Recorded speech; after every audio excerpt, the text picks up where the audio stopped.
Hello, and welcome to the TechStack podcast, brought to you by the Next Gen Planners podcast. If you're curious about how technology is shaking up the world of financial planning, you're in the right place. Every week, we sit down with experts, thinkers, and those who are shaking up this space to chat about the latest and greatest in financial planning technology. From cool tools to big picture trends, we cover it all. Whether you're a financial planner, a tech geek, or just someone who likes to stay ahead of the game, join us for some interesting conversations and takeaways. This is where financial planning meets the future. Welcome to the TechStack podcast.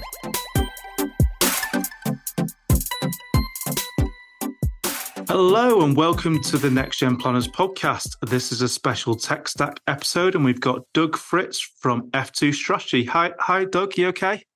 Adam, thanks for having me. I'm doing great. So Doug's based in California, so we should all be jealous. It's probably quite nice out there right now. Terrible in Manchester. Right, as normal with these podcasts, we're going to leave the background and more about Doug to the show notes because no one actually reads the show notes. We're going to make you read the show notes. And we're going to get stuck right into the actual podcast. But Doug, we're going to talk about AI today, hopefully, and some stuff that you're doing over in America. I mean, one of the questions is what's new and interesting? So what's new and interesting? Come on, tell us about some of the stuff that you guys have been doing in the US. Yeah. So, AI is, I like to sit at the table on the AI conversation. I think it's important to put this in context. We have, all of us in this industry, spent the better part of the last 10 years with whatever terrifyingly, I must have it, my competitors are going to get it, and it's going to save my business if I don't have it kind of a theme. We had robo advice, and then we had direct indexing, and we had blockchain, Bitcoin assets on our portfolios. And it's hard for any of us to not see the hype of AI and sort of dissolve the hype from what it actually practically will do for us and what tactical, real steps we should be taking as individual firms, just to not overstep it, not overhype it, not really importantly, not get confused or sort of diverted from some of the actual real valid long-term work we need to do, but not discount it either. It's got definite applications, but those applications are more about practical steps we take and not about the transformative, I get to lay off half my staff and let computers write all my client commentary. So it's not as worthy of the hype today. It is worthy of consideration and thinking about, but I do want to calm people down a little bit. Like we should all, just take a deep breath and look at what this actually is. So I'll start with a little bit of math. So F2 runs the largest CTO and COO network in North America, about 140 of the top technology decision makers, the largest, and a lot of mid-sized wealth firms in the US. And we do, for 5 years, we've run surveys of the tech decision makers, people with the budget and the accountability for technology at firms. And while there is a tremendous amount of excitement and just interest, which is sort of, I wouldn't call that hype, I would just call that from the technologists, the leaning into the question, the practical use, the practical projects that are going on with it are still fairly modest. And so, we're sitting here in late 2023 on this podcast. There's a modest movement in that direction, and it's vastly smaller than the hype or the excitement people have or fear that someone else is like leaping ahead from them. The practical applications we're seeing are really about, you can think about the way we use Google. The AI that people are using right now is providing a more contextualized, easy to digest answer than Google does. And it's able to do that in certain data sets. So if we want to ask, what client is likely to leave first, or what client is likely to have a significant distribution out of their portfolio, which will impact my fees or something, right? Like you can use the AI tools today for that. You can also use it for, what content might my client really be interested in based on what they have, who they are, and what they've actually opened and looked at in the past. And even some of the chat functionality where advisors will say like, what's the latest, they'll ask the AI, like, what's the latest research on this client portfolio? And it's able to go get that information, compile it, and bring it back very quickly. Effectively, I don't want to poo-poo it, but like it is basically like a really fancy Google in terms of what it does. It goes and gets answers and brings it back. The more complicated AI around predictive analytics, really lifting a lot of the thought process work out of human interaction with clients or advisory portfolios. Not really seeing it. We're not really seeing AI generate optimal portfolios. Not really seeing that. And we're not really seeing anybody scripting language like ChatGPT and like large language learning models and text generation, predominantly because we all know what the regulators are looking for. And all of us that have built optimization tools in the past for planning and Monte Carlo know that regulators are going to come in and actually look at that black box, put in certain data points, and expect to see certain data points out of it repeatedly so that they can certify that it's okay to send to clients. So not inadvertently creating a lot of content or wrong direction for clients. And that's not really how a lot of the AI works right now. It doesn't work with a repeatable known output. That's part of why it's great, is that it actually pulls real-time information and it can make decisions based on decisions, and it's not always the same outputs. And so until we see what regulators say about its use in client communications, a highly regulated portion of the U.S. wealth management industry, I think most people are going to hold off until we see what that looks like before they get themselves in trouble. Okay, so that's a fairly cautious view. It's great. So we've had some on the podcast. We've had some like optimistic views. We've had some exciting views. What's exciting you about the technology though? So at the moment, it doesn't have to be AI. What feels like things are moving really quickly. So the general trend at the moment, the reason we put the TechStack podcast on is things are happening very quickly. We're hearing a lot of hype, maybe not just about AI. What's exciting you the most about, technology and financial planning space at the moment? So the hands down, like the top, 7, 8, and 9 favorite things that this does when we get it in place and when we can actually use it effectively. And there's a couple we'll step back, I think, a little bit, talk about the leading things that you have to build in order to use it. Is what clients really care about. And this is time and again, we've seen research studies that talk about what drives net promoter score and client satisfaction. It's not performance. It's not deep maths. It's not benchmark correlations. It's things that are highly personal to that individual. And it's that moment, that investment, that client, that investor makes in their wealth and their advisor and spending time with them. Could be on a phone, they're looking at their portfolio. It could be a phone call. Could be an email opening like a year-end summary of my portfolio or whatever that is. It's the investment we make in our wealth and the advisor. The more valuable and meaningful those interactions are, the higher the net promoter score and client satisfaction or referability that point in. So what AI can do phenomenally well is take a lot of different pieces of information that may just sit in tables. And we're a very data-rich industry. It's one of the best industries to even deploy AI because we have so much data and it's fairly well structured.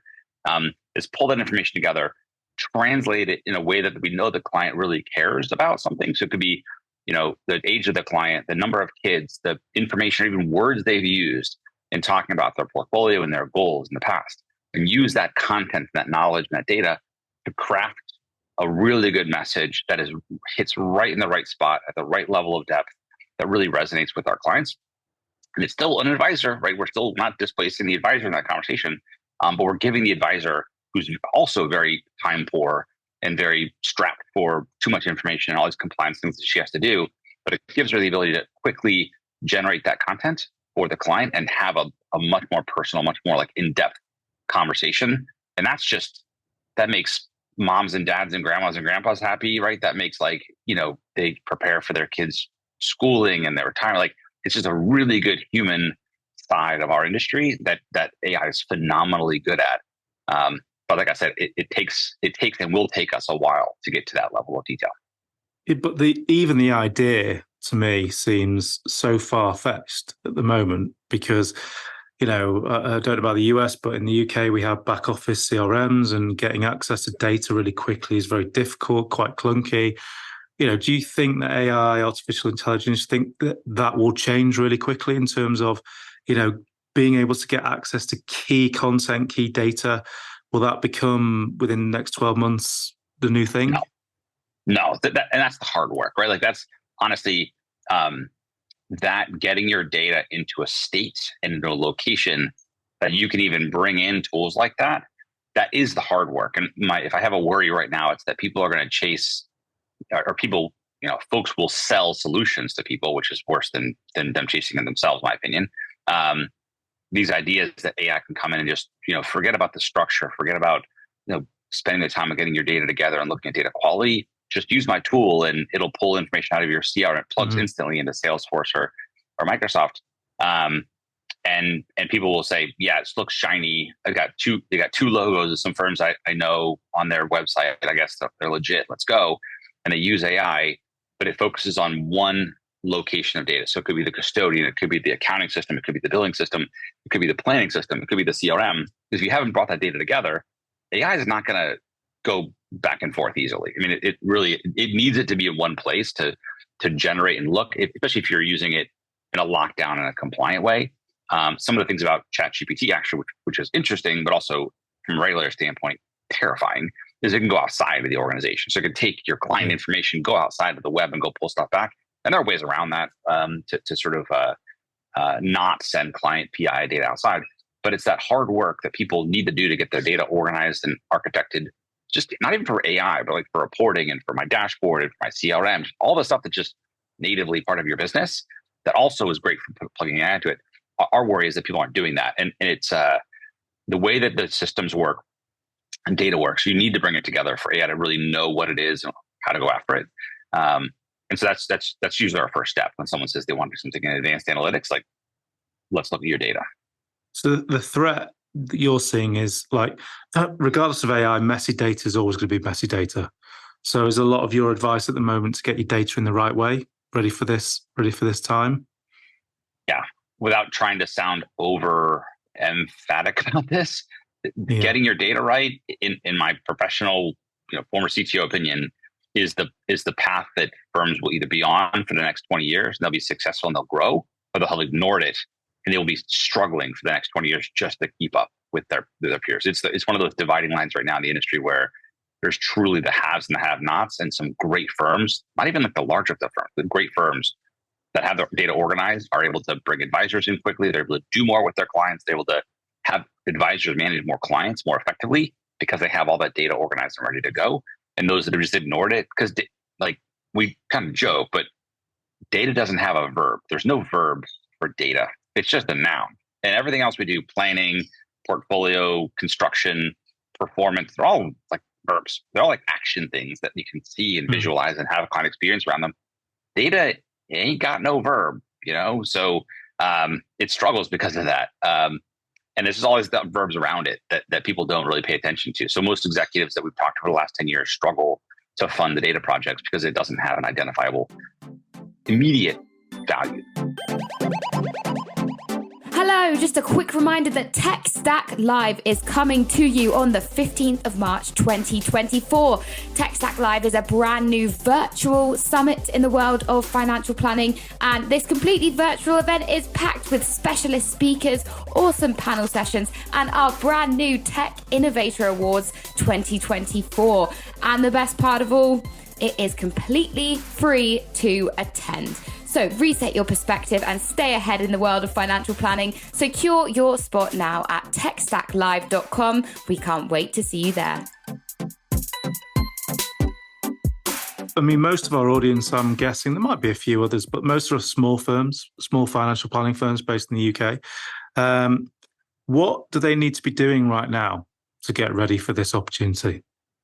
Yeah, so it is far less expensive to get your data together than it used to be. There are emerging vendors that do this, and a lot of us already have, a cloud data architecture. Even smaller firms have a cloud data architecture we can leverage to store and compile our data. If you just don't have the wherewithal to do that, our recommendation is to work with your CRM company or your accounting firm. Those are the two sort of native planning tools that have the most amounts of data that you can go after, and try to really maximize not just the workflows and your data quality in those things, but also access to that data. If that CRM or that accounting tool has an API that you can extract information out into your own cloud data store, it's worth doing. In some cases, we all know how to use it, Microsoft Excel. Not saying that like it's always as easy as Microsoft Excel, but getting data out into a place that you can use. Also, a lot of us have Microsoft Office 365 licenses. I would say, like, I don't know what the numbers are, but it's got to be over 90%. There are some really good dashboarding and data display tools out of Microsoft, like Power BI. And any financial service person I know can pick up Microsoft Power BI and use it pretty quickly. As weird as it sounds, that's the beginning phases of most of our data architecture journeys, even for big firms. So those are easy to do things that you can take action on. A smart person in your office or you can just start working with your data and understanding what it looks like, understanding what the problems are, where they're created, and solve the problem upstream. If you've got like a custodian system and a planning system that don't have the same asset classification, that's probably a translation table you can build. All of us can do that in Excel, right? Like basically the same level of functionality, but in your own data.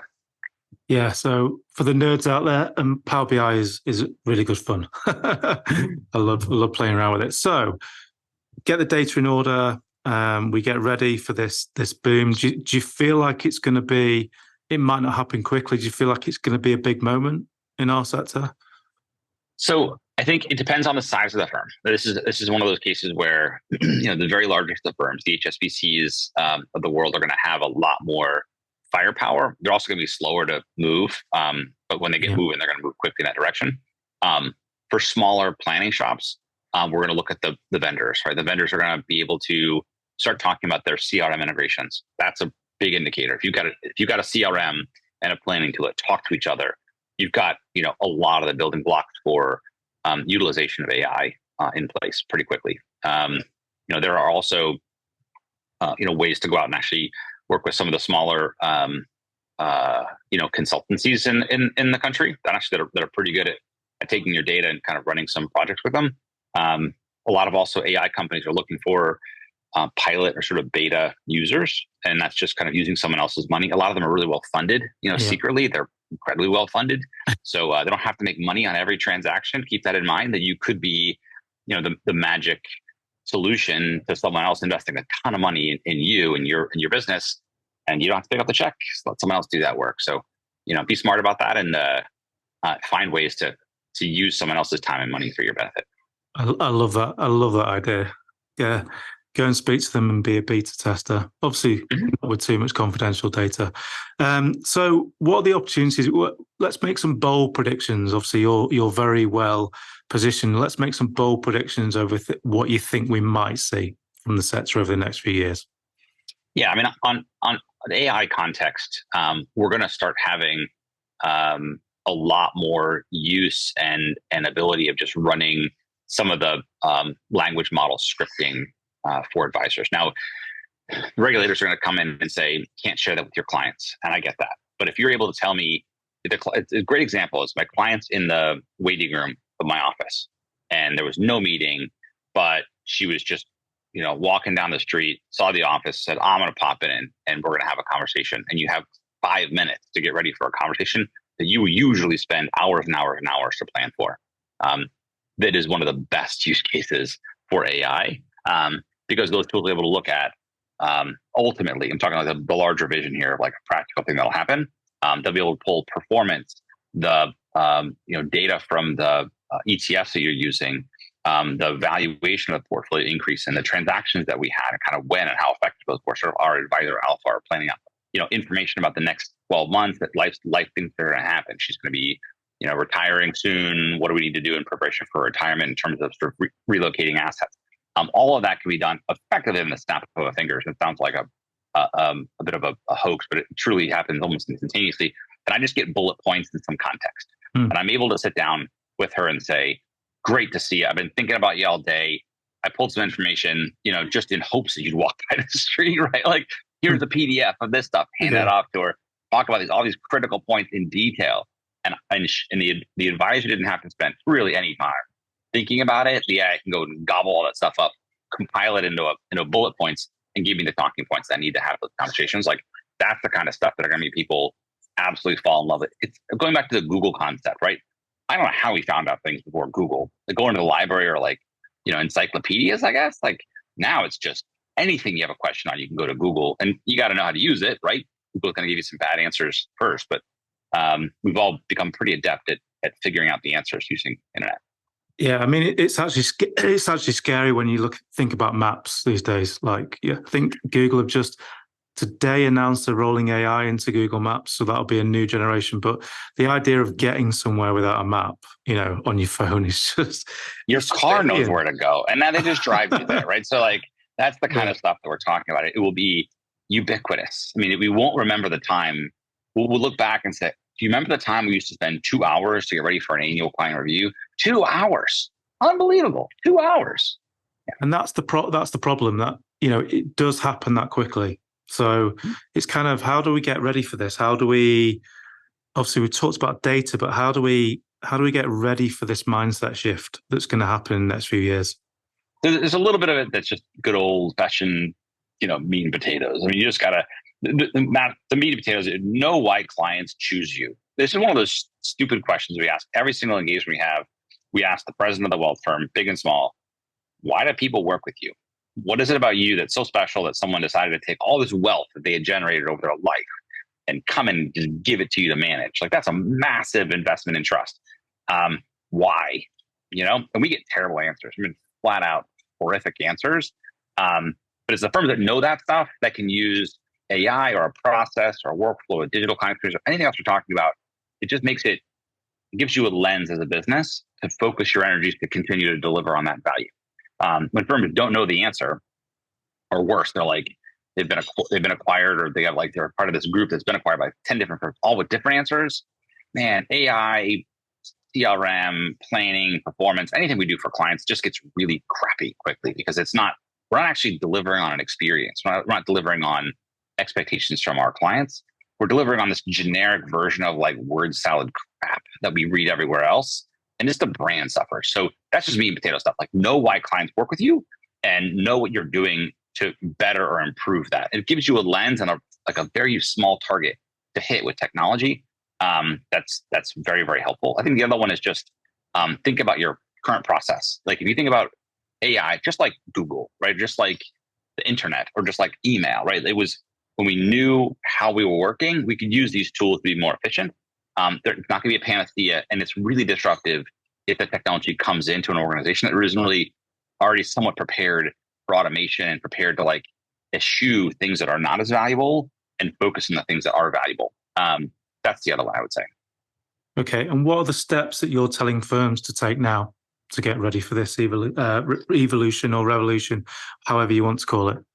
Yeah. So the immediate one is go play with this stuff. Just understand what it is. Like go to ChatGPT, go to, read up on AI, just kind of understand what it is. There's different models. So we say AI is this massive general concept. There are very specific tools and functionalities within that you need to just understand. And it's like a Saturday 1 hour scroll through and read. I mean, it's really not a massive investment in time to understand just fundamentally, and then play with this stuff. I mean, ChatGPT is the easiest thing in the world to go play with. There's a couple actually go download some of the prompts data, because there's some, just like using Google, if you parentheses 2 words together, we all know that actually looks for a text string. But you didn't know that. You spent a bunch of time on Google, like get the wrong answers. So similarly, the text prompts, the prompts technology for Gen AI, very, very important, and super easy to understand. Just print it off, old school, print it off, hang on to it by your desk. So you understand what it does. You understand, like, okay, I get what this is. I know what the output looks like. I'm not mystified by some mythical thing that's going to come and like kill my business or like solve all my problems. You fundamentally understand what it is. Just like going to Google and just start searching for stuff. Like, it's the same concept. That's the easy stuff, right? You could do all that within a week of listening to this podcast. The hard stuff is start actually doing some planning about it. Like, where is your data right now? How easy is it for you to get client performance, portfolio, planning data into one thing that you might want to use the AI against? It's a lot harder. Could be a lot more expensive. Could be a heck of a lot more expensive, frankly. But you need to start the process of getting down that road on organizing your data. Ultimately, even if you can use a tool as a kind of I'm going to say gimmick, but it's sort of like a crutch or a gimmick for a little while, that might work for a year. People can be so impressed that you're using AI. But about 12 months down the road, the real hard stuff's going to be there. And people are going to expect the hard stuff to be done. And you're going to be years away from delivering it. And that's pretty disappointing for all people involved. Yeah. And just to finish off, so interesting, we're at the back end of 2023. It's been a really interesting week for AI. So I think we had a coup. I think Sam Altman obviously got kicked off his board. Microsoft to come in. It now seems that Sam Altman's going to go and work for Microsoft. I mean, where are you sitting with this whole big company thing? Because it seems to me they're all going to make a play for AI. They're all going to go for the market share or keep the market share. So what are you recommending firms to look for? Because picking, your big technology, I think you said 90% of Microsoft, is that still where your bets are in terms of where you think the most development and innovation is going to come from? It'll just be everywhere. And we'll use the things that are closest to us. And it doesn't matter if a firm in Singapore has figured out this language model that, like, without even having a human being on board, you make a prospect cry. Like, I'm sure that will happen at some point. Like, have the most emotional conversation. It's going to be out of Singapore too, because they're like really, really good. But it doesn't matter. Honestly, it's like it makes for good reading, and it makes for like scratch our head and kind of think about the future. But honestly, we're just going to use the stuff that's coming out of the vendors we currently use. So whatever planning tool, accounting tool, if you got a managed service provider that's doing your technology and kind of helping you with cloud, like a lot of them are going to be coming to the table with these tools, and we'll use the tools we got. We already mentioned like Power BI. This is the best data visualization tool. Oh, it's not the best data, but it comes for free. You'll have it, and it's pretty good. Like, that's what we'll use. And so the incumbents, I mean, this is probably, if you really want to like blow up the universe and throw a bomb in Parliament, I'm going to use my UK references, my Guy Fawkes references. I know a little bit. Good luck, but it's probably not going to happen. Really, it'll be the big behemoths that come to the table that already have this stuff, been working on it for a while, have the money to invest in it, and the data and the distribution channels to make it profitable. That's really most likely where these things are going to be coming into play.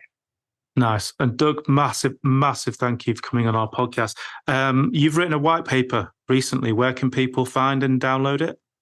So it's f2strategy.com. And there's two ways to do it. We have a research function on that, which is a compendium of, I think it's 5 years of research that we generate from the top CTOs and COOs, even some presidents of wealth firms that are part of this group.